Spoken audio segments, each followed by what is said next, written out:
And we're back. Long week. Holy fuck, do we have a lot to talk about. We got some NHL stuff. NFL news is breaking, even though there's no games to be played this weekend. I'm sure there's something going on in the NBA that I'm not aware of. The NWHL is going through a car wash of emotions right now.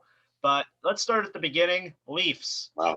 How many victories has it been since the last show? Two or three? I think two. I think two. Probably two. I think they got two wins against no, maybe it's three, because they got two wins and one win again. Anyway, they're on a win streak. Let's start with the game on Tuesday against Calgary. That one was kind of a nothing game, and then it ended with Jake Muzzin flipping a puck at Matt Tkachuk and him having an absolute meltdown. But he wasn't the only Tkachuk brother to have a meltdown this week, because we saw Brady have a meltdown last night by punching the wall on his way out. Matt, you always seem to have a good idea of what's going on. What happened? What happened there? I'd love to hear your take on this whole Jake Muzzin puck situation. Okay, so just to backtrack, Matthew Tkachuk, like, he's an energy player. He hits a lot. Like, you saw him going after guys, and we won the game. Well, actually, should I just go back to the Tkachuk Campbell thing really quick? Because, like, when you do want to unpack it, it's kind of bigger. Yeah. Go ahead. So the Leafs, everyone knows our goalie situation. Freddie has 1 year left in his deal. And not that, like, to start rumors, but, like, a lot of people think Campbell will probably be the starter next year because he has another year in his deal. He was playing lights out, and Matthew Tkachuk sat on him. So he had that. And then just to end the game, Muzzin shot the puck at Tkachuk. Tkachuk didn't like it, and he that was in a different game. That was in the next game. Yeah, sorry. So with the Canadian division, we play so much, kind of hard to keep track. But yeah, basically, Tkachuk took runs at our goalie. You saw Marner have some comments on that. So after we beat them, Wasn't this guy asleep last night? And he said games are hard to keep up with, Josh. No, I kept up with the games. Anyway. So anyways, Matthew Tkachuk just won after Muzzin after he shot the puck at him, and then you had Brady freaking out too. So not a good week for the Tkachuk brothers, eh? No, I don't think it is. And I thought it was really funny. I thought, like, on both ends, it was kind of a beer league move, like just flipping a puck at someone and then going after them for being hit by a softball pitch in the U40 softball tournament sponsored by Coors Light. Like, it's just it was such a weird situation, but I kind of liked it. I thought it was funny. It was funny. And just seeing him freak out and throwing a fucking tantrum. But I think one thing I want to take away from this was I didn't really see anybody backing him up. Tkachuk? Right? Yeah. Well, I don't think anyone really saw what happened. And even if you did see what happened, if you're not the one getting the puck shot at, I don't think you're gonna, like, fill up with rage, you know? But I want to think, why would he fill up with rage? It was just like a light flick. No, but like that's disrespectful. Come on. But like, yeah. I don't know.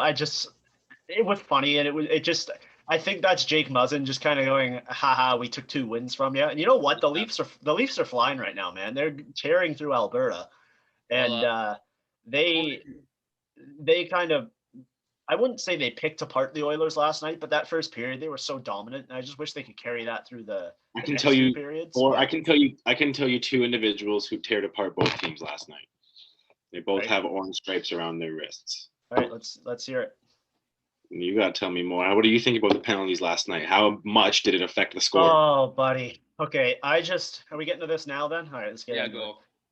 It. The officiating last night was an embarrassment to the game of hockey, and on both ends. I'm not crying foul for the Leafs, because it started off with that the Leafs are being screwed left and right. Like, Kerfoot was in the box 3 times, and 2 of them weren't a penalty. Like, maybe the interference call, but like the slash where it was a light stick lift, and I think there was a trip that wasn't a trip. Hyman got a tripping call that, it was questionable. And then the Oilers were being called for penalties too. And like, it just kind of ruined the game because there was no flow to it. It was power play, goal, makeup call, goal, bad call, makeup call for the bad call. It was terrible. It was just going back and forth. And it was like the officials got a new whistle for his birthday and just wanted to try it out. He was blowing everything. And I don't think Keith called them out after the game. But I would have taken the fine because that was ridiculous last night. And it's kind of a shame because we were going to see that officiating crew again because there's only 7 officiating crews in the Canadian division. So I don't know if there's a quick fix to it because that's just going to be the way they ref the games. I thought it was funny on Twitter. People were researching the referees, and both of the main officials were from Alberta. Oh my So god! there was like kind of some conspiracy theory that they were trying to help the Oilers. I'm like, the Oilers couldn't win with enough help. They almost did, but it was I didn't like the officiating last night. It was terrible. No, I think it hindered the score. Maybe not the score because there's only one goal game. I think just the goals scored, power play goals especially. But it was cool to see Matthews' classic score on the left-hand side. In terms of a viewpoint, average fan probably loves seeing that stuff. But when you're kind of looking into it, it's kind of it's almost it's kind of a what's the right? It's like erasing the perfect image of a game. I guess it's kind of like putting a scratch on a painting, I guess. But I mean, I know Matt was asleep for it. I don't know if he saw much of the penalties. So I watched all the games. I watched some other games last night too, but the refereeing was atrocious. Like, it's so bad because, like, just people that might not like really think it has that much effect, it just kills so much momentum. That, like, it's unbelievable. You have other guys who normally don't play power play, penalty kill, going out on special teams just to kind of keep their bodies warm. And, like, I don't know, like, I don't even know who the broadcaster was, but one of them said, "Oh, you can't touch a guy with one hand on your stick, but you can cross-check him in front of the net." That was Ray Ferraro. Yeah, that was a good call by Ray Ferraro. Like, it's so true. And I just feel like if I have one hand on my stick and I'm, like, kind of touching the guy and slashing him a bit, I cannot call that a penalty. No. Like, I don't think that's a penalty in any league, like house league, peewee. Like, I have no idea. They definitely got to look at that. These refs, they're not going to be reffing the playoffs, boys. I'll tell you that. Well, they kind of have to because. I hope it's being looked at though, at least. No, I assume it will be looked at because, like, I don't know how many minors, but it's definitely more than 5. Like, I think there was like 16 minor penalties last night. Like that, like this isn't the 1980s. Like, I don't think any hockey game in this era should have 16 minors. That's my opinion. And can we stop with the makeup calls? Like, hey, speaking of the makeup calls, I think real quick, Josh, keep going. But remember, I sent you that thing about Draymond Green. Yeah. Yeah, that was funny, and it would be funny if there was personalities like that in NHL. So, right. Yeah, so Draymond Green yelled at the officials last night, "You can't be so emotional," or something like that. But back to the makeup calls. Makeup calls are so dumb. Like, yeah, you made a bad call. Let's move on with it. Don't make another one to apologize for your makeup call. Just get the call right next time. Mm-hmm. Right? The only situation I'll defend it in is like, say I got cross-checked and the ref saw me get cross-checked, but the ref didn't see me, like, sticking the guy before I got a cross-check. And then maybe, like, a guy's dirty and he's kind of goading you into penalties and you see him give a guy a cross-check. Maybe that is kind of a good makeup call. But in terms of just you fuck up the penalty, so, I really have to call another one on the other team, that should not be in the game. No, like, it's when you have humans making calls and reffing a game, like, I think every sport has a human officiating. There's going to be mistakes, right? Yeah. So but you shouldn't go out of your way to call a penalty ever. Exactly. Like, it almost seemed, and the Leafs got a makeup call last night. They got a couple of them, actually. And I'm like, man, just let these guys play. Let's see some 5-on-5 hockey. You got McDavid and Matthews, like, two of your top stars in the NHL, and you're having a special team showdown? Nobody wants to see that. We want to see some 5-on-5 hockey for a little bit. And if there is a penalty, call it, but make sure it's with the flow of the game, right? Like, I don't know. It just kind of ruined it. And they play again tomorrow, so hopefully it's a little bit better, and we get a more flowful game. Montreal Canadiens sit second in the North Division. How do we think they're looking? I still can't make my mind up on them because they've played. Their wins have come against Edmonton, who are second last, Ottawa, who is last, and Calgary, who is third last. So they haven't really played any tough competition. And the one game they did play against a team above 500, they lost in overtime. That was to the Leafs. Is Montreal good, or are they just seeing good fortunes with their schedule? Because if you look at their schedule, they don't see their fourth team until the middle of February. So what do we think of? What I do we think think it's of just. Habs? I know everyone wanted to see this Canadian division, but I think people wanted to see the Canadian division because every team has holes. Like I think it's more that than it is Montreal being good. So maybe even if they play us a little bit more, or play Vancouver, Winnipeg, or just any once you go through a full rotation, I still think they'll be kind of near the top. But people have to realize is like, I know it sounds bad or sounds kind of dumb, but all you really have to do is be better than 6 teams. So like if you're the best of the worst, I don't really know. Like, you know what I mean? Like going into the season, I don't think any Canadian team could really be penciled in to win the cup, and it wouldn't be a hot take, you know? Yeah. I think there's, if you were to make an argument for someone to win the cup in the Canadian division, there's an argument against that argument. So we'll see. I'm just tired of people saying, "Oh, Montreal looks so good." It's like, well, you played the 3 worst teams in the Canadian division like 3 times each, so maybe calm down a little bit. And like they have looked good, but let it play out, right? Like, I just think in the NHL, when there's a big market doing good and they have all these young guys, they're going to get hyped the shit out of. Like you look at the Rangers, I've watched a few of their games. They were hyped, but like actually, that's funny. I have something to say. Keep going. Yeah, so I just mean, like, I think big markets get overhyped a lot when they have some young studs. Like, even when the Leafs made the playoffs that one year with all of our rookies, people were like, they're going to win the cup in the next 2 years. Winnipeg, when they went on their run. So I don't know what it is about big markets and just teams in Canada getting overhyped. Yeah, speaking of overhyped, I don't know who said the quote, but it might have been someone on the same team as him, but someone said, like, Nick Suzuki is looking like a Patrice Bergeron. Yeah, I heard that too. Like I hear, like this Suzuki kid's good, but like in an 82 game regular season, do we really think he's gonna get like what 100 points? Like, does anyone honestly think that? If they play Edmonton 10 times, maybe. Oh yeah, but like I don't know. Suzuki's good, but he's not that good. It just seems to be that the fans, like Montreal. Let's not kid around. Montreal finished 24th last year, and their acquisitions this year weren't like groundbreaking, but they did improve their team. I just kind of want to see them over a longer period of time before I make a call on them, right? And if they're a good team, I want them to be good. I want them to be top 4. So then there's a potential playoff matchup between Toronto and Montreal. That'd be awesome. Like, I want Montreal to be good. The NHL is better when all 7 Canadian teams are in the top 10. Yeah, it's not necessarily true. Dude, rivalries, like an all-Canadian rivalry, you don't want that? That's amazing.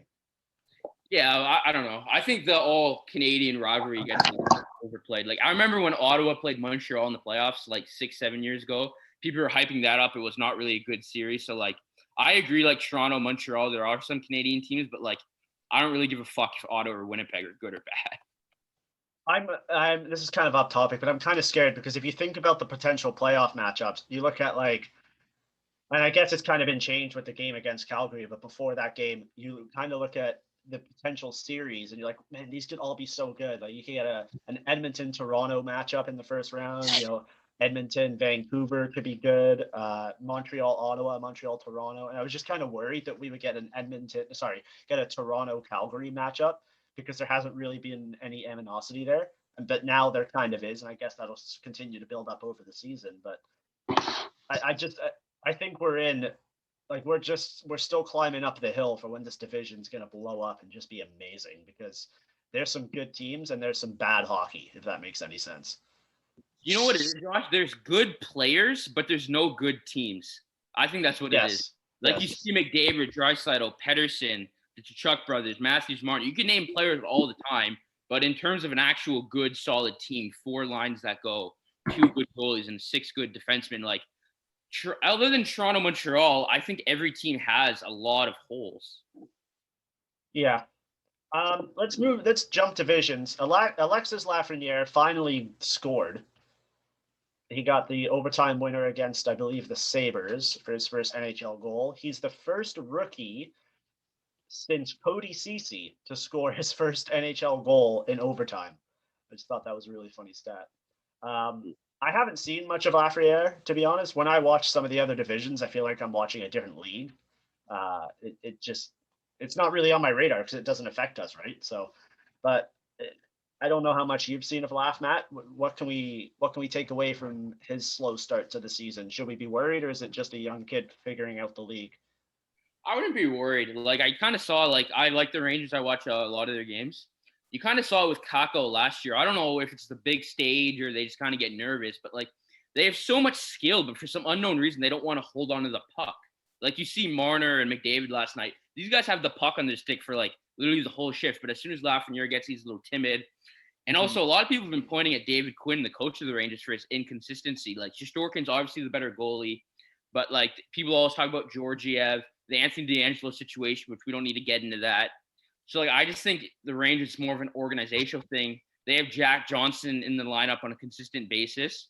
So I think Lafrenière not playing good and scoring is more detrimental to the team than it is on him. So I definitely think he'll come, but like, I don't see him being an elite player on his entry level. I think it'll kind of take him some time. Like you look at other guys in the league, McKinnon, it took him 4 years. Draisaitl took him 2. So I think as good as Lafrenière is, I don't think he'll have an impact this year, maybe next year, but I think him and Kako, they still need some time. Right. So let's move over to a different hockey league, the NWHL. We're aware of the drama that's going on. I'm just going to touch on that the Toronto Six are in second or third. I think they're in second place. I thought now second place now. 06. Yeah, they played really well. Like their first 2 games, they played some good hockey, but they unfortunately they got goalied in the first game and lost that one 3-0. The second one, they blew a 5-1 lead. That one hit a little too close to home for Toronto fans. Their third game, they were able to pull out a huge victory against the Boston Pride with a third period comeback. And then they beat the Buffalo Buttes. And they're sitting pretty. They play again tomorrow. We think the NWHL needs to release a different schedule. So we just wanted to shout out the Six and say, good job, keep it going. And they're looking like they could potentially take a run at the Isabel Cup here. I've been impressed with what the NWHL has put out. So, and it's been some good hockey. Like Lindsay Eastwood, she scored a gross goal, Brendan. I think I sent it to you. That inside outside into the 5-hole on the defender. It was disgusting. And I don't think that was Eastwood. To be fair with you, I don't think that was Eastwood. Maybe it was. Anyway, they've all played well. They've looked good. I feel like it was Michaela Grant. Yes. But Eastwood's played well too. Michaela Grant's played well. The goaltending has been, outstanding. But I think what has stood out, and I guess we'll touch on this when we get to the whole online thing near the end of the show, is this team has overcome so much just with not being able to practice. Like I think they had 10 full team practices together or something. Digit Murphy was on the Steve Dangle podcast earlier yesterday. And we were actually, should I bring that up or no? Yeah, obviously. Okay, so when we had Digit on, we asked her a question because they're playing at Herb Brooks Arena. I said, "Are you going to give the Herb Brooks speech?" And she kind of gave me the cold shoulder and was like, "No, I'm not Herb Brooks. I'm Digit Murphy." So she went on the Steve Dangle podcast and said, "Well, somebody asked me if I was going to give the Herb Brooks speech, and I told them no because I'm Digit Murphy." So if you heard that reference, that was me. And then what did the Six do? They did the exact same speech. Yeah, they did the fucking speech. So what the fuck is this? Yeah, she liked it on Twitter, so it's all good. Yeah, it's okay. It's all in good spirit. You want to say that we got mentioned on Steve Dangle, but I'm sure a lot of people asked her that question. Yeah, we love Digit. She's the best. But she's been dancing in those videos and all that, and they've just shut everybody up because and I'm gonna touch on this because I just remembered it. When TSN, if you're one of the people, when TSN or Sportsnet or Breaker Report or whatever the fuck posts a women's hockey post, don't comment on it. Nobody cares or blah blah blah or hate on it. Why are you doing that? I've never understood that. Like, why are you taking time out of your day to put that down? Yeah. Right? Like it doesn't. It's stupid to even address that it's still a problem. Yeah. You want to say it's bots, but sometimes if you're curious and like us, so you hate that stuff. So I remember screenshotting some of the people I clicked on their profiles, and it's just kind of like little boys, kind of trying to. You can't even assume what they're trying to say. Like just show something for their friends to be cool. Like it's not cool to hate on women's hockey, especially in the comments online. We don't stand for that, and we notice it every time. I screenshot and send it to each other. We look at the comments. Comment section is a huge part of social media and the Twitter reply era. So if you're just looking at the main scope and the main tweet or the main picture, you're probably going to miss what everyone's thinking, because not only are you seeing the comments, you can see the amount of people that like a specific comment, right? And so it's like people seeing it without saying it. obviously you want to spread positive stuff, positive messages in the comments. There's no room for that degrading material. Yeah, it's a shame to see, because what they're doing in that bubble is actually it's a good product, and it's fun to watch. And I want to shout out, while we're still on the topic, all the content creators for the NWHL as well. Yeah, who released videos to us, and we get to see that behind the scenes, if you will, of the six dancing and fan cams, all that great stuff. We'll get into a lot of that stuff, I'm sure, soon. Yes, we will. We'll circle back on the NWHL because there's a whole story there, and then I think Matt's going to give us a lecture on what happened in the stock market the other day. I can do that. I'm up to date. Oh, I actually don't want to hear that, but I just wanted to throw you off. I was kind of yeah. Okay, never mind. Yeah. I'm not going to ask either. Yeah. Brent, do you have any interest in that or no? I have no clue what's going on. But I hear something's happening. All I know is I explained it to you guys would think it's cool and think it's fun. I know what's going on, and I don't think it's cool. I think it's stupid. No, it's hilarious. I know it's hilarious, but it's stupid. Power of social media, man. Whatever. All right. So Super Bowl next Sunday. There's some NFL news. Matt, you brought it up. This is your baby. It doesn't surround the Super Bowl either. It's nothing to do with the Super Bowl, to be honest, except that Le'Veon Bell is coming back. Here we go. So there, I broke that one. Yeah, so Deshaun Watson, quarterback of the Houston Texans, probably one of the best players in the game, has I don't want to even say asked for a trade. He's demanded a trade, and the front runners that we are hearing are the New York Jets and the Miami Dolphins. But the Houston Texans have hired a lot more people, aka GM and a coach. And they came out with statements, I think, late last night or early this morning, saying he's not going anywhere and he's a lifelong Texan. But everyone on Twitter, every journalist, even some of Deshaun Watson's people said that's not true, and he's heading out. So a lot of people I see on ESPN all the time, the trade packages, and it's just so cool because, like, in hockey, we don't really, like, have this much. But, like, people are like, hey, we'll give you the second overall pick, a first next year, and another first. Like, it's just crazy. It's like a OHL, WHL trade. So I don't know if you guys know much about Deshaun Watson, what Miami and the Jets are offering, but what do you guys think about just what you've heard? I think isn't Tua involved in one of the deals? Yeah, so Tua Tagovailoa is the quarterback of Miami Dolphins. I don't want to say he's played bad, but he was picked in front of Justin Herbert, who is a stud. So you have Justin Herbert, Joe Burrow, and Tua Tagovailoa. And Tua's the worst, I just want to say, out of his draft class so far. Okay, but wasn't Tua's performance, like, he didn't get to play a full season because he was sharing that field with Fitzmagic? Yeah, he shared half of it with Ryan Fitzpatrick, but down the stretch, Tua was mainly the guy. But you had some instances where Brian Flores, the coach of the Dolphins, would put Fitzpatrick in just for the last 10 minutes of the fourth quarter.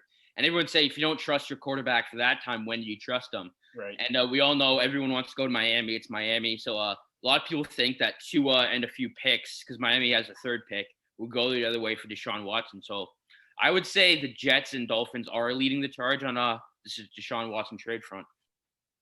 I hate to break it to everybody, but he's going to New England. Gosh, everyone wants that just because the Belichick, but like when you Belichick's gonna get his guy. Like he's gonna get. No, like you never know if that's his guy. Like everyone thinks he might get Matthew Stafford or Jimmy Garoppolo comes back. Like no one really knows. And like what the hell is Garoppolo gonna do in New England? Well, he'll do a lot more than Newton did, but that's not the point. Okay, that's a good point actually, because Cam Newton isn't I think we can call Newton an elite quarterback, right? No. Once upon a time, yeah. Yeah. Maybe like I don't know, like is this whole, I guess this is a different conversation, but like maybe, and we've seen it because Brady's heading to a Super Bowl, like Belichick might not make the quarterback anymore. You know what I mean? Yeah, people forget in today's game, it's harder to make the quarterback because there's so many pass interference. Like you can't really hit the quarterback. So like it's so much more like a skill position. Like you see guys like Mahomes and Herbert and Burrow, like the arm angle where they throw it, it's not even normal anymore. They're throwing it to the side. It's like ultimate frisbee. But like, so I don't know. Deshaun Watson just can't go to the Patriots because Patriots don't have enough picks. Like the teams that I mentioned, Miami and the Jets, it's so attractive because they have young quarterbacks they can send the other way, and they also pick second and third in the draft. But if you're the Patriots, the best pick you can give them is what, 14, 15? Like that's not going to get the deal done for Deshaun Watson. Yeah, it's not. But this deal might not happen Like, I can't see it happening in the next couple months. This deal is going to be pulled like 3-4 weeks before the NFL season starts because he's going to go, oh, I'm not showing up. Because if they don't want to trade him, they're not going to trade him right now. They're going to try and make him sweat and wait it out, like what the Jackets did with Dubois, right? What it took for Dubois to be traded was him going out there and literally like pulling his hockey pants down around his ankles and skating around the offensive zone. Well, not exactly, just because Deshaun Watson has a no trade clause, and the major. So did Dubois. No, Dubois didn't have it. He did. He had to provide a two-team list that he wanted to be traded to. No, he didn't, Josh. He did. Yeah, I'll pull it up. So, anyways, we don't have to argue about this, but the point of Deshaun Watson is. Yes, we do have to argue about this. You want to get picks for this upcoming draft, so him holding out and picking in this season, you're gonna have to wait a lot longer for picks. Matt, we have a sports show. Of course, we have to argue about everything. No, but like what you said is just wrong. So like I didn't want to. I'm gonna argue you on that, dude. It doesn't matter. Yeah, I know it doesn't matter. I still love you, buddy. Yeah. So where do you, in your professional opinion, Matt, because you seem to be like our NFL insider, where's he going? I think he's going to go to the Jets because I just think Miami doesn't want to bail on Tua quite yet. And I just think when you pick third, you can pick Smith, who's the best receiver coming out of college in a minute now. So I just think you could pair him. They both played in Alabama. You can get him a partner, a good receiver. And Miami's trying to make a trade that for them and where they're kind of at should be 2 years from now, not now.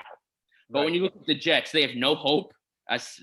They have no hope, but they have a bunch of picks. They have a young quarterback that could go the other way that they don't want. And I just think they're trying to shake up the franchise there. And I think Deshaun Watson would be a good fit. So what would that mean for their second overall pick and what's his fucking name? Sam Darnold.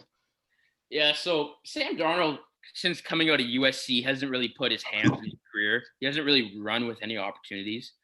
But, I think the second pick and Sam Darnold might go the other way, or maybe not, because you have to think about if the Texans trade Deshaun Watson to get the second pick, they're most likely going to pick a quarterback, so Justin Fields or Zach Wilson. So they might not want Darnold. So instead of Darnold, they just get another pick. So realistically, you're looking at Darnold and the second pick or the second pick, a first pick next year and the 34th pick. So either way, you're getting probably 3 number ones or 2 number ones, Darnold, second round. The Texans, a lot of people say they're screwed, but I think they're in an amazing position. When you can get that much draft capital in the NFL and you can, I would not. The Texans are in a good spot, in my opinion. Okay, interesting. What's going on with Aaron Rodgers? He's kind of yeah. So the cool Aaron Rodgers thing is no one really knows. Exactly. They picked the quarterback out of Utah State, Jordan Love, last year, which definitely pissed him off in the first round when they could have had. It helped. He got them to a conference final. No, but I think Aaron Rodgers looking at I could have had Justin Jefferson, who's one of the best rookie wide receivers. I could have had something to help me than me have an MVP year and do it all by myself. And you look at Adams, he's a good receiver, probably one of the best in the league, but you need more than one, especially with guys at Aaron Rodgers' caliber. You got to put weapons around him. So people just think Aaron Rodgers doesn't like Matt LaFleur. He's upset because they never really I think the first time he threw a touchdown pass to a first-round pick receiver was this year. And he's been in the NFL for 15 years. That's kind of embarrassing. So people just think Aaron Rodgers it's his breaking point. And they think he might want out. So it's unconfirmed, but I definitely think he's looking at all destinations. Yeah, there's definitely this is the crazy time of year for the NFL because nobody really knows what's going to happen, and it's such a long off season. When do these guys play again? It'll be September, October when the season kicks off next. Yeah, it'll be September. Will be week 1. So that's 8 months for news to happen, and it's gonna be there's all these rumors of movement, and we probably won't see any movement till May. So all it is speculation right now, and the rumors are just going to go wild. It's going to be fun to talk about. I mean, obviously, after the Super Bowl, our NFL coverage will cut down a little bit, but if we hear something crazy, and there's always something crazy coming out of the NFL, we're going to touch on that. Brendan, question for you. What's one story from the NBA right now that we should be aware of? I heard that. I hope Matt heard this. I heard that Andre Drummond is looking for a buyout to join the Brooklyn Nets. Yeah, they're gonna build a super team in Brooklyn over there. Okay. Question before you continue. What's the definition of a super team? I would just say people are going out of their way to join this team and make it crazy good. They're taking pay cuts. They're yelling at the teams that they're on, and everyone just wants to go there so they can take a run at a trophy. Yeah, I've always wondered. I hear the word super team, and I'm like, well, if you build a super team and you're crap, is that actually a super team, or it's like, A super team in hockey would have been Pietrangelo, who's a UFA. Instead of taking the Vegas deal, he took 1 year at $6 million to come to the Leafs. Then that would be a super team, Yeah, but joke's on him. We got TJ Brody. Yeah. No, I would have preferred Petro.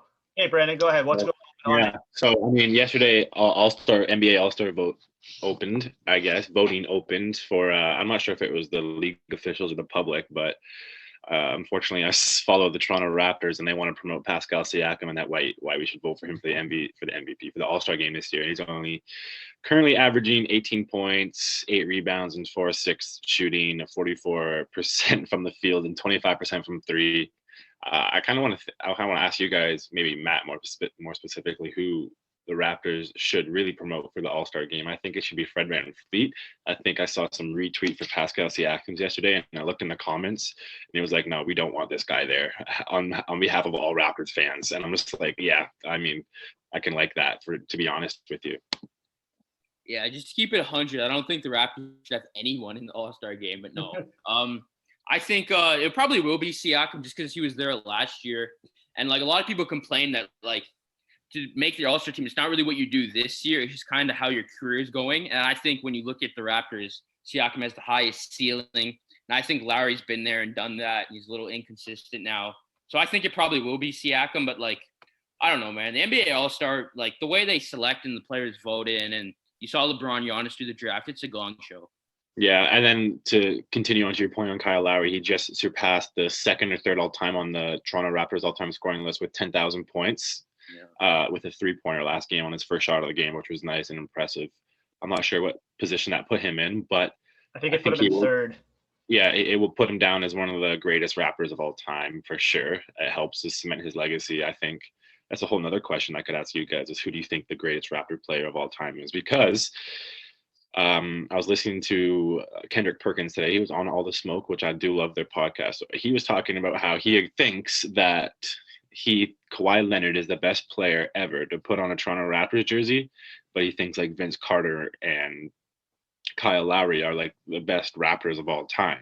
And it's kind of a weird difference he's trying to make because he got called out for saying that a couple of years ago that Russell Westbrook is the best OKC Thunder of all time. And Kevin Durant called him out saying like, no, that's bullshit. Like, and then he went on to clarify like, yeah, Kevin Durant is an all-star, but he the best tenured, I guess he's trying to say like Russ played there longer and he did more for the city and the community. So I kind of want to get your opinion. Like, sure, was Kawhi Leonard was the greatest to put on at the time, maybe?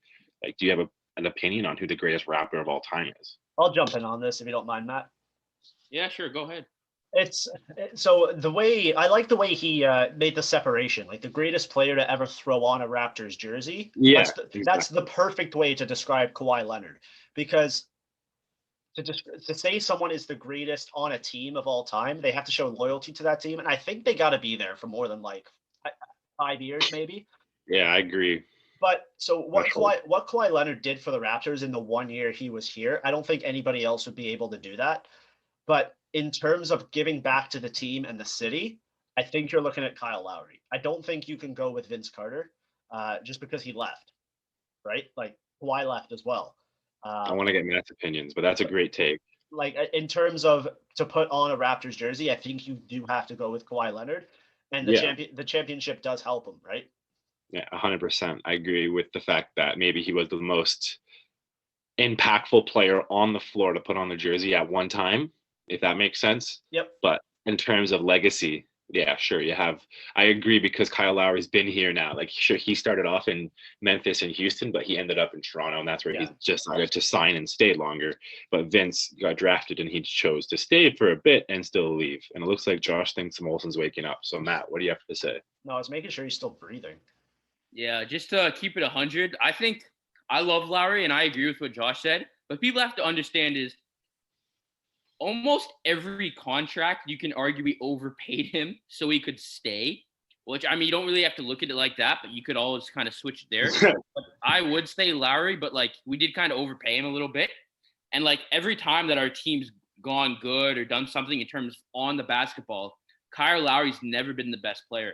Like you had DeRozan, you had Kawhi, and you could argue Siakam this year. But just to like, if I had to pick, I would probably pick Vince Carter, just because I think there's something kind of sacred about you being the first one to do something, like the first one to actually stand up for the city and put Toronto on the map when it comes to basketball. And a lot of people, like you look at Andrew Wiggins, a lot of Canadians, they point at Vince Carter for being impactful. And like, I don't think RJ Barrett, who's a young up-and-comer Canadian, is going to say, yeah, Kyle Lowry was the guy who got me into basketball. Like, you know what I mean? So like, I would go with Vince Carter. The dunk contest was insane. So yeah, I guess the question was who's your favorite rapper of all time, not who got you into basketball. I'm kidding. I know what you mean. I know. No. I was going off more what Kendra Perkins said, like in terms of. No. I 100%. I was just trying to play with you because you said I was just like I want to make sure you know the question, but I agree with the fact like not only was he a great Raptor, he did make kids want to play basketball. Yeah, and but great thing to say. So I'll counteract Matt's point with this. Kyle Lowry was a force in that final championship round. And a lot of his stats don't go on the paper. He takes the screens and the charges, and he's a leader out there. I'm not going to disagree either way, but to say he's been the most consistent player on those teams, I'd say. You've had games where Siakam does nothing, or back in the day where DeRozan did nothing. I don't know what the difference was. Kawhi. Like I think you guys have to remember that we won because we had a top 3 player. Not because Kyle Lowry was a dog. Like he's been a dog for the last 12 years. He's still good this year. But like it's Kawhi. Like come on, let's be 100. It's Kawhi Leonard. If they did Kawhi's I think you're getting mixed up. Like Kawhi's the best player to ever put on a Raptors jersey, but he's not the greatest Raptor. No, I know, but what Brandon just said is like when you look at the run, which I might misquote you, but when you look at the run, Lowry did a lot of things that kind of went under the radar. And what I'm saying, it went under the radar because you had Kawhi making the shot. You had Kawhi guarding Giannis. You had all this stuff. So I agree. Look, hey, you don't have to tell me. You don't have to tell me what Kawhi's great. Yeah. So I think Lowry's biggest moments wearing our uniform gets overshadowed because of what Leonard did that one year. So I would say if I had to send someone to like an NBA summit in China to grow the game and you had a speaker talk for every team, I would send Lowry for Toronto. Yeah. But I'm just saying in terms of on the basketball court, you can't point at Lowry and say he was the best. You know what I mean? So I think like a lot of people get it kind of mixed up like, oh, like you talk about the Raptors, you do community work, you do all that good stuff. But I would rather have the stud who does stuff on the court than all the good stuff off the court. Right. Josh. Yo. Did you know the Utah Jazz are on a 10-game winning streak? Yo, we can talk about Utah. I didn't know that. Yeah, but you also know that why are they called the Utah Jazz? There's no Jazz in Utah. Hold up. Let me finish my point. Before they started this 10-game winning streak, they announced a program that would give scholarships to students in the area for every win that they got this year. And since they announced that, it went on a 10-game winning streak. Wow. Some people on Twitter have said karma. I love to see it too. It's pretty interesting to see. Let me get your opinions. I mean, we can go back to the Jazz in a minute. I don't really care for their statistics, but let me tell you the top 5 in each conference, and let me hear your opinions coming from the outside, Josh. So, number 1 in the East, the Sixers. Number 2, the Bucks. Number 3, the Pacers. Number 4, the Nets. And the 5th place is the Celtics. Over in the West, first place is the Utah Jazz, followed by the Clippers, the Lakers at 3rd, Denver Nuggets at 4, and the Spurs are at 5th. 3 wins away from the Grizzlies at 6th. So that's pretty impressive, especially for the Spurs. What do you guys have to say? I obviously haven't been paying attention to the NBA. I did not know that.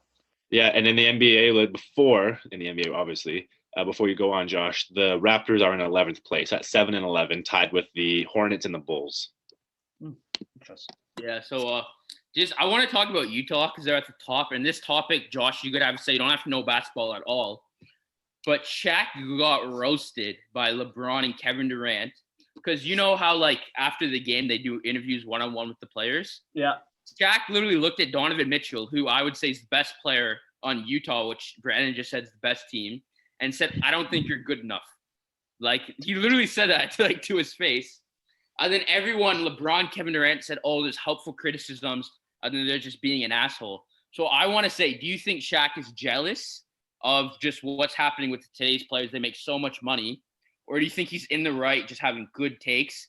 And also to give it perspective, a few months before that, the second best player, Rudy Gobert, sorry, I butchered that name. Corona boy. Shaq made fun of him because he got $220 million. And I think Shaq's most he made playing basketball was like 130. And Shaq just said, "Oh, I wish I could play in this era. He doesn't deserve that money. This is bullshit." So do you think Shaq's jealous and taking it out on this young stars? Or do you think this is kind of where the game's going? I want to hear Josh's opinion. I don't think Shaq understands the concept of inflation. Like the more you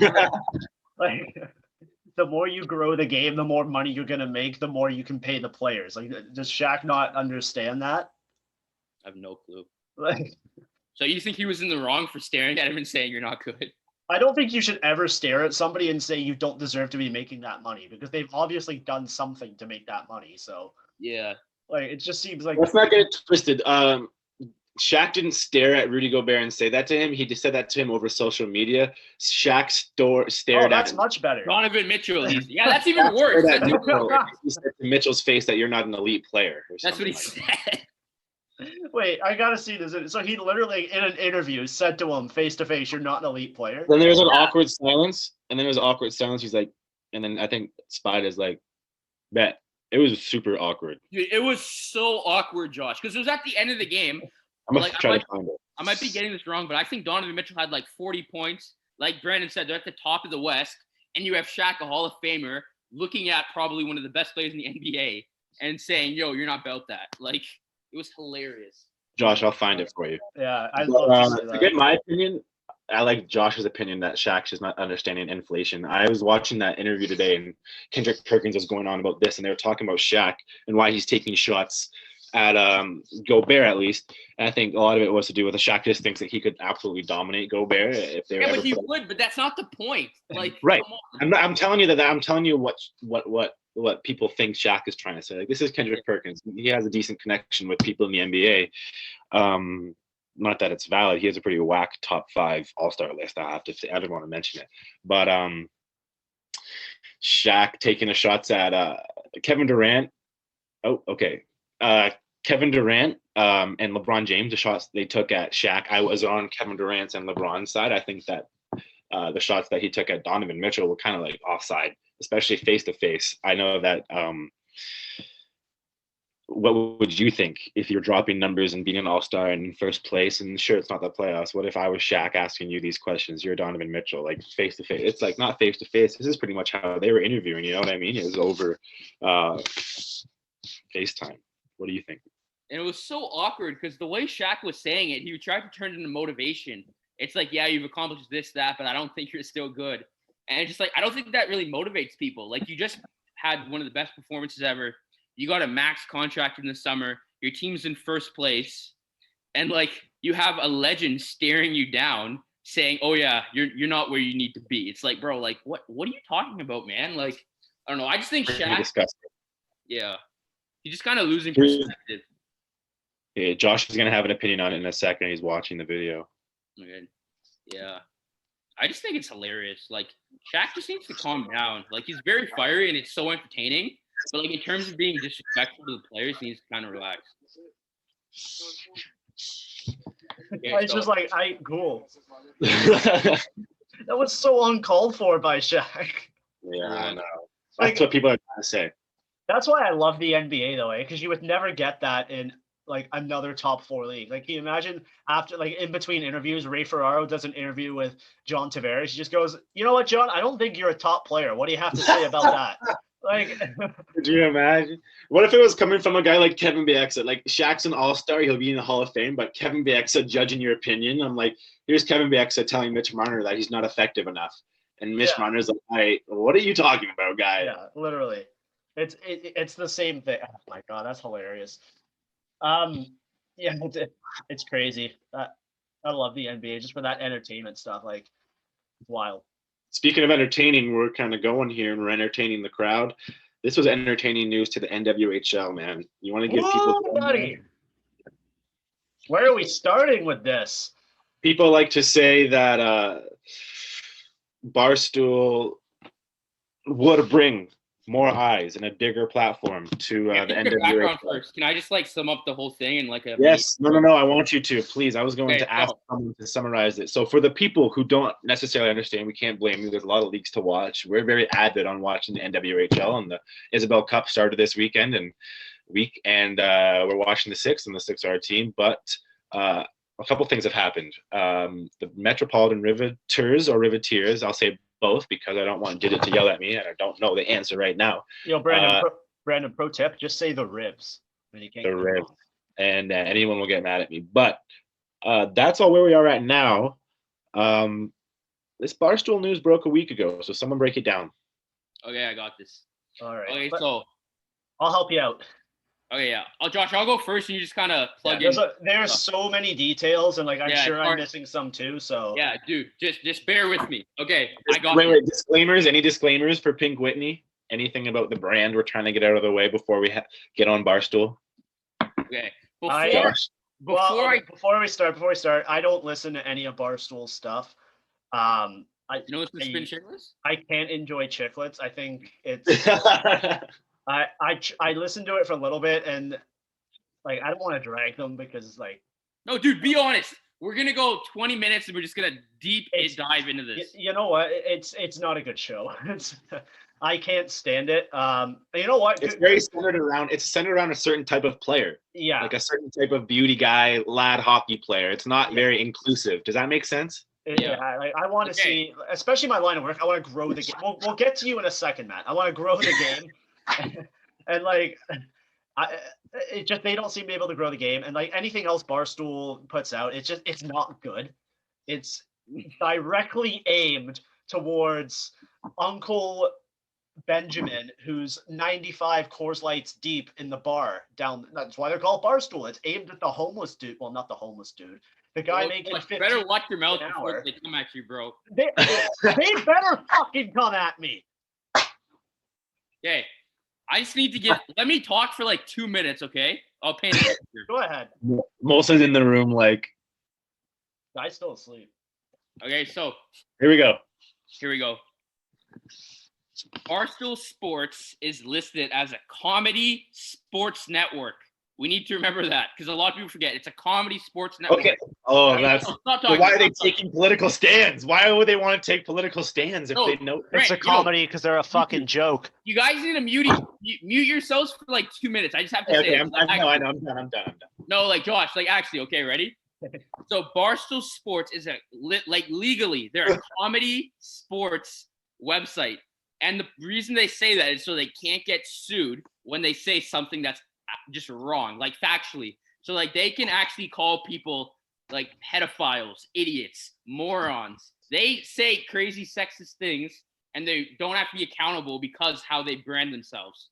So with all this being said, Erica Nadini, who's the CEO of Barstool, her only boss is Dave Portnoy, who's the founder. She has an invested interest in women's hockey. She says she wants to grow the game. She wants to be invested. She wants to be an owner. She wants to be all this stuff. And in her perspective, a lot of people in the league were okay with this, but until it went public and she had some of the players on her personal podcast, a lot of journalists, fans, and some players went after the league for saying, we don't want to be with Barstool because they've said some bad sexist things. Just to add context, Dave Portnoy has made rape jokes. He has said the N-word, but their stance is this was so long ago that it's not relevant and cancel culture is just trying to get them. Barstool podcast, they have I think they have 36 podcasts, they say whatever they want. They talk very probably bad things. And the only platform that gives them press is Fox News, which they go on and talk about crazy conspiracy theories. They hate LeBron James because they think he's a hypocrite and he sucks up to China. Exact quote by David Portnoy. A lot of people say, yeah, Barstool does that, but they're very entertaining and they do good stuff like the Barstool Fund, which has raised $30 million to support small local businesses. So their perspective says we should be able to work with big companies because we have a platform. Okay, so with all this being said, the CEO, who apparently has done nothing wrong, has got blackwalled from the NWHL. She can't do anything about it, but she wants to own a team, take it to new heights. So they're threatening to start their own women's hockey league. So we'll start with Brandon because I feel like Josh is going to come in a little too hot. No, what the fuck? I want this to come from Josh, please. Okay, fine. We're starting with Josh Egan, who lives in Hamilton, Ontario. He has a Coach Josh Twitter profile. Buddy, I'll make everything public. I literally do not give a fuck. Okay, so Josh, what is your opinions on Barstool Company, Dave Portnoy, and the WNHL? It's 4:33. You have NWHL, first of all. You have talk about everything. You have 3 minutes. Just talk. I won't say a word. Go. Okay, first off, you said something that bugged me. They have a platform that they can say anything they want. They can't get in trouble. That makes no sense. I have my own platform right here. If I was to say something bad, I could get in trouble for that. I can't just sort of say, oh, no, I said it because I'm a comedy podcast. That's what they do. No, that's their stance, though. I'm just kind of like their information. Right. So, okay, so this all started with was it Erica Nardini? I'll just call her Nardini just for time's sake. She said, nobody has supported the NWHL like I have, and pretty much insinuated that the league wouldn't be where it is today without her. So the way she said that, maybe it was blown out of proportion, because the social media managers, and we know quite a few of them now due to Twitter interactions. I've messaged a few. We've had one on our podcast who is in charge of 2 of the teams, and they took offense at saying, what about us who have worked for little or no money to help grow this league? We're here day in, day out. We promote this league online. We're working 12-hour days. 24/7. They're up all night. Year round. Yeah. And then she goes, oh, well, whatever. And then she releases, the worst part is she releases a video literally targeting all of these people.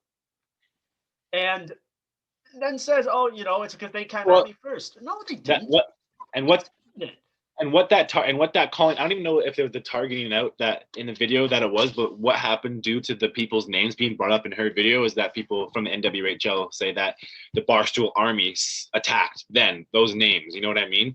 So she kind of sicked her dogs, the Barstool dogs, on the people in that video. But because there was so much to look at in that video, Josh, do you remember exactly what she was trying to say? I do. She was just trying to get across the point that she was being attacked and trying to play the victim. Because I have to say it properly, because the way you worded it is very biased. But anyways.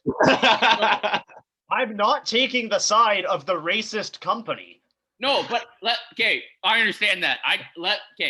Erica Nardini feels personally from reading her statements and her videos that she was the victim because she was under the impression that she would have a big support and big vocal platform to talk about the league, but she was informed very suddenly that that's not the case, and in her opinion that's wrong because the only thing she has in her interest is growing women's hockey. And you know what? Good for her. She went about it the wrong way. She was told that by the NWHL after that video was released. That's why. But to play the devil's advocate, I personally think she can, but do you think... Yeah. No. I totally agree with you that she could grow. She has the following to grow women's sports. Never will it work out or be successful in the way that it should be will a Barstool Women's League work, because for a goddamn fact that they will sexualize it and make it aimed at the mid-aged men who are riding the bar rail every Friday night. Dude, I agree with you. What they'll do with that.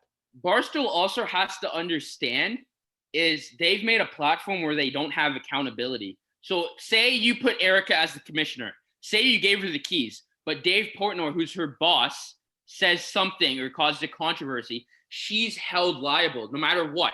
That's just the reality. If your boss says something that you're the head of a media company, you will be held accountable. So you cannot trust Barstool to carry your platform because they're known for doing crazy, unpredictable stuff targeted or taken in a bad context about women, about race, about a lot of stuff. So yes. I have so much to say on this. I don't know how to put it because it just kind of grew and kept going, and the NWHL had to put out a press release saying that they will never partner with Barstool, which good on them. They don't need Barstool. They don't. Speaking of which, they just got one of the largest corporate sponsorships. Yeah, Discover. Discover partnered with them. That's breaking like 2 hours ago. And so, yeah, they could partner with Barstool, but what's Barstool going to do for them? Like, maybe give them some exposure. They're getting that exposure right now anyway. They have tripled their social interactions this season, and they've played, 5 days? In a shortened season. Season. Like, this bubble is unfortunate, and yes, a team is leaving. We'll get to that later. But let's get to it really soon. It's good. And Josh, and one thing I want to get across, stop attacking social media managers. Like, what the fuck is wrong with you doing that? No, but dude, the Barstool perspective is saying that that's what the journalists did to Erica. That's their opinion, that Erica was attacked.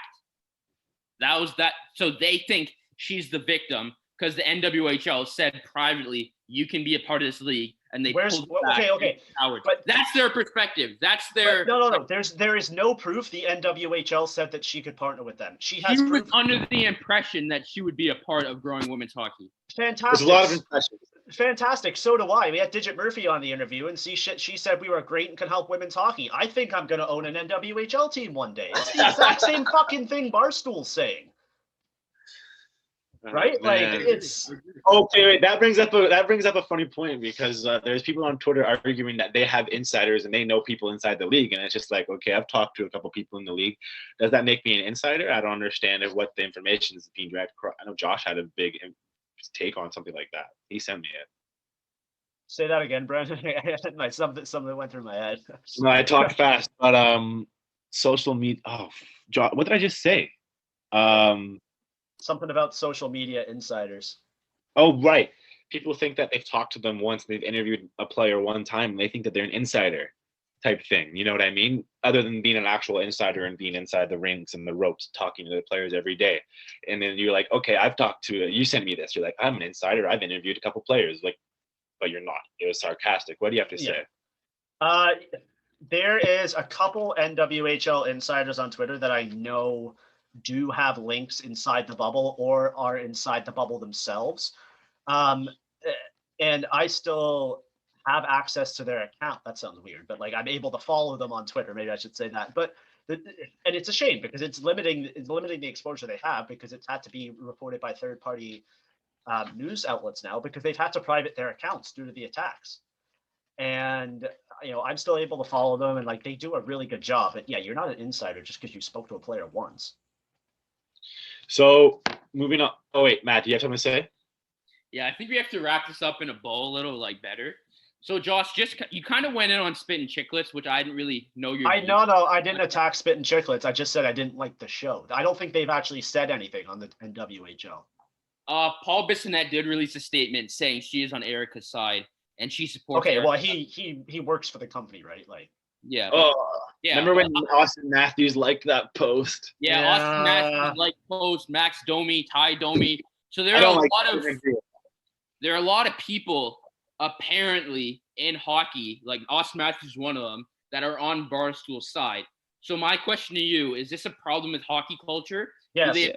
That's a huge problem with Austin Matthews. There's a fucking inaugural team in the Toronto Six. And you're going to go out there and support something like that right now publicly. I follow you, Austin Matthews. I saw that you liked that shit supporting her. Maybe he's been interviewed. He's been on a couple shows on Barstool, but you've got to have he's been on Chicklets a couple times. I get it. He probably got paid promotion, all that shit. But you got to differentiate between media and what's right and wrong, no? But my opinion is, what if Austin Matthews and Max Domi think Erica's right? Is that a problem? Because I personally think that they're on Barstool's side.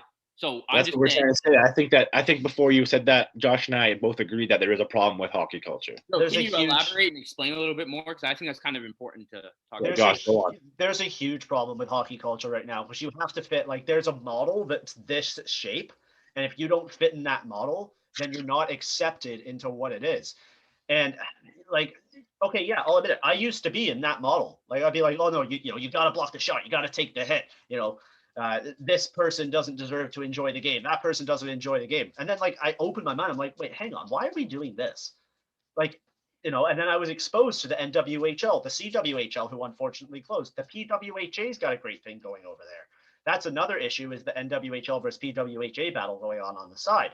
You got leagues growing over the world. Like, why do we have to fit this model?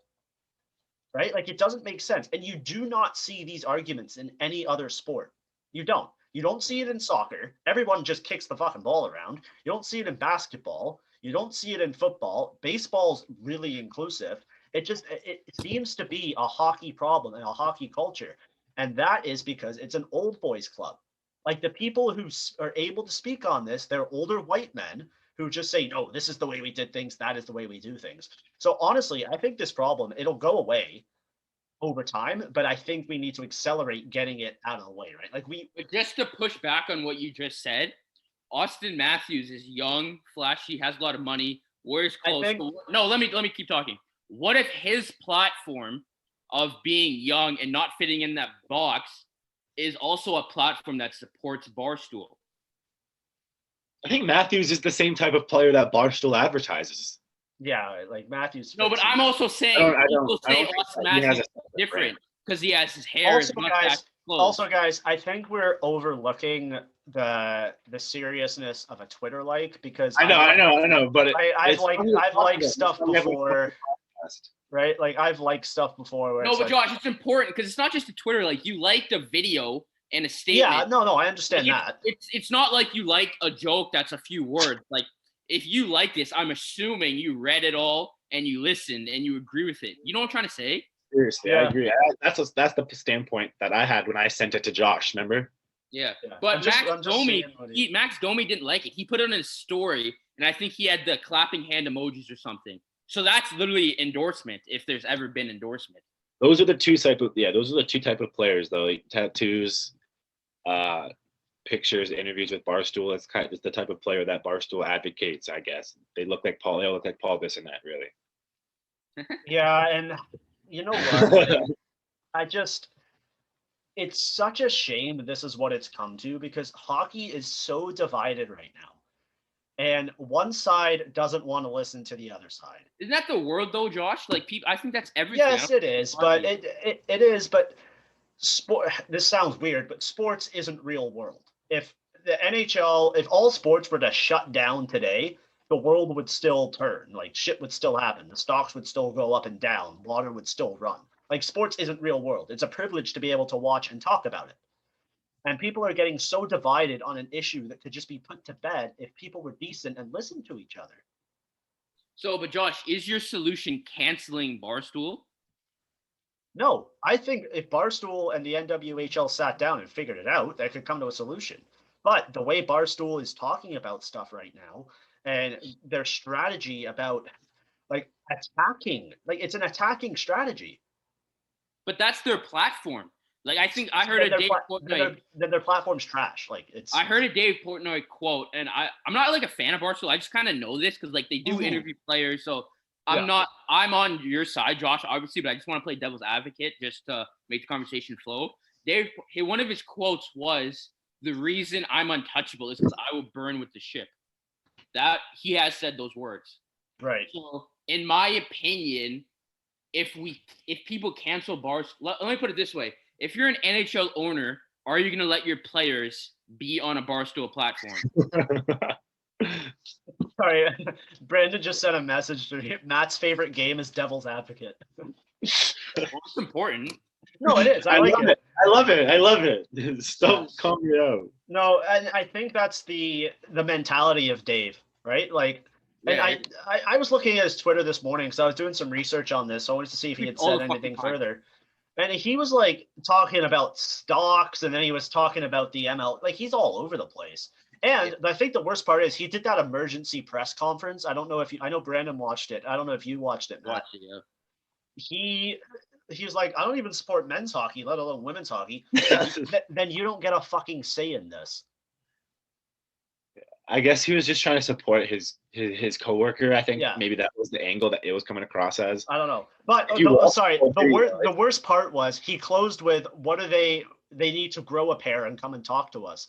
And so, well, it's not funny because the way he responded to it was like, It's not funny. It's not funny. Don't say the comment. Don't say the comment of what he said. That's kind of bad. I know what he said. It is, but like, he said it. It's funny, and I get why you're laughing because of how pathetic that response is. Yeah, you're not laughing with him. You're laughing at him because exactly. Like in my opinion, because let me say my opinion now because I haven't really said it. I think Dave Portnoy is an idiot. It's embarrassing. I think he's a 45, 50, I don't even know how old he is, man, who makes a living connecting with 18, 20 to 22-year-old white kids who've had too many beers. Like, I've seen videos of this 45-year-old man. I don't know if he's married. Yeah, I don't know if he's married or has kids or anything, but I've seen him drinking beers, talking about 18-year-old girls saying they're hot. Like, I think it's so he interviews, bro. He podcasts with TikTokers who are not even out of their 20s. Like, he has a video series on YouTube where he eats shitty pizza. Yeah, dude. Like, I just don't understand why he thinks that all these companies should partner with him. And dude, he said something like, "We're the biggest media company in the world." It's like, what the fuck are you smoking? Like, dude, but does he not understand that Netflix is a media company, Warner Brothers is a media company, ESPN's a media company? Like what? It's a toxic community, man. Let me reality. Like this you guys spoke for me. Sorry, I'll say that I wasn't laughing at the joke he made. I'm kind of laughing at the lack of acknowledgement you have to realize to say something on a public statement. Yeah, no, I get why you were laughing. I'm not saying you were laughing. Like if that not engaged, and he's so not aware. He went to the Twitter comments to make even more of an inappropriate comment, right? So no, but like he gets in trouble for making inappropriate comments. He says he doesn't understand why he's in trouble, and then he rebuts by making another inappropriate comment. Yeah. So I'm going to give him the benefit of the doubt and say maybe he's not sexist, maybe he's not racist, maybe he just has a really low IQ, so he actually doesn't understand that he's being a hypocrite and doing the things that they say you do this because we don't want to partner with you because you do this, and he responds by doing it even more. And Josh and I were talking about this, and it's universal, man. There's so much to say. It's just money talks. He even said that, like, "Oh, I'm worth $100 million. I've sold the company for $1 billion. We're $1 billion company." And my first Google says he sold 51% of the company from. I know. We just. Oh, yes, yeah. I sent that to Josh right away. Like, these people don't live in reality. Like, it's so dangerous to like the youth. As soon as we started talking about, and he went out live, I looked it up the night before, and I was like, okay, he just sold 51% of the share. Sure, it was for a lot of money, but why was he selling? I don't know. Dude, I think we should kind of wrap this up and maybe talk about something else. But in my opinion, I'll just kind of say my last thoughts, and you two can touch on it. We do have one other aspect of the story to touch on. Can I introduce it? Yeah, go. What is it? So the Rivs pulled out from the tournament. The day this news broke, the Rivs game was canceled and the Six had to play, and they pulled off the win. I think we need to give I don't think we gave enough respect to the Six for winning that second game because they were told they were playing like 6 hours before. So, good on them. So their game was canceled day that this broke. The owner of the Rivs tweeted out or Instagrammed out that she was supporting Nardini. Apparently there was some divide in the locker room. The Rivs do have a player. I can't remember her name right now. And she was supporting the movement against Barstool, or not against Barstool, but like kind of the stand, like, no, we're not going to deal with this crap. And it seems really suspicious that now they've pulled out of the tournament. Due to COVID reasons. And I haven't seen any test numbers. I do have some messages which are supposed to be off the record, so I'll tell you guys later. But like the split is apparently there's a split in that locker room between ownership and the players that are not good, and that's just what's being reported. Like, I can't confirm that or anything, so we'll see how it is. But moving on. Yeah, it's a shame that this is what it have to. Moving on. Yeah. Any other final thoughts on Barstool and the NWHL?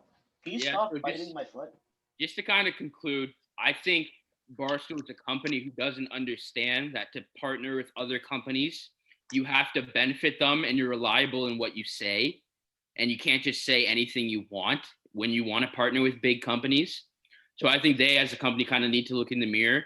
And also, I think the NWHL should have not talked about them or associated them to begin with. They didn't know. No, two of the best players, I don't know who, but two players went on their podcast. Yeah, okay. So, that's a very good point, actually, Matt. The NWHL never said anything about Barstool. The people in the league did.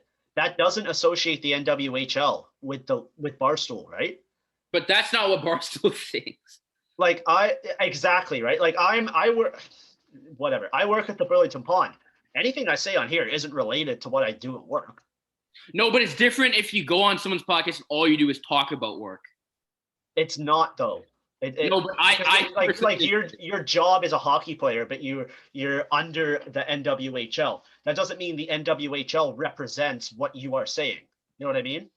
No, but I don't think they represent what you're saying.